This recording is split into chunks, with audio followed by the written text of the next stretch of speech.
O conselleiro de Emprego, Comercio e Migración, José González, visitou a oficina do Servizo Público de Emprego de Galicia do Carballiño. Alí destacou a labor que desenvolve na atención ás persoas demandantes de emprego da contorna e avanzou que en 2026 vanse licitar cun orzamento de preto de 2 millóns de euros e por en marcha as obras para o seu traslado a un novo espazo no edificio do Centro Comarcal do Carballiño, dotado con máis de 900 metros cadrados, que compartirá co polo de emprendemento xa operativo alí. As oficinas de emprego de toda Galicia están sendo obxecto dun proceso de modernización dentro dun plan de modernización das infraestructuras da Consellería que só neste ano 2026 conta con 8 millóns de euros e que, como digo, pois están traducíndose tamén nunha mellora do seu funcionamento, tanto pola utilización de ferramentas como a EMI, que ten que ver coa inteligencia artificial no que se refire á procura de mellorar esa empregabilidade dos nosos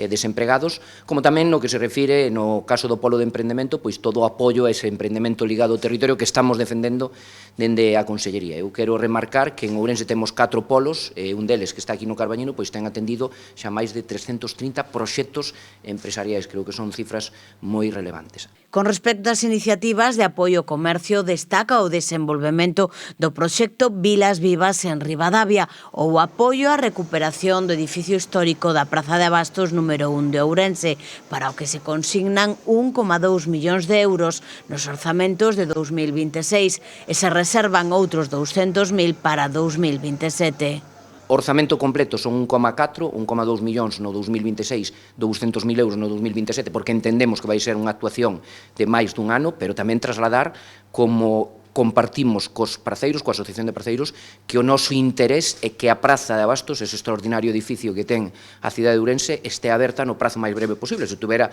que rematar no 2026, pois nós estaríamos encantados de que así fora.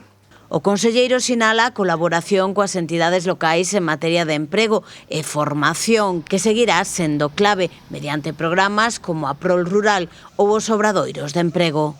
Este ano vai haber novidades importantes nos obradoiros de emprego ligados a esa prevención e, sobre todo, destacaría pois un reforzo tamén moi importante do programa Prol Rural, que permite contratar aos concellos e traballadores e vai estar moi vinculado ese reforzo precisamente á prevención de incendios, como non pode ser de outro xeito, logo do que aconteceu neste ano.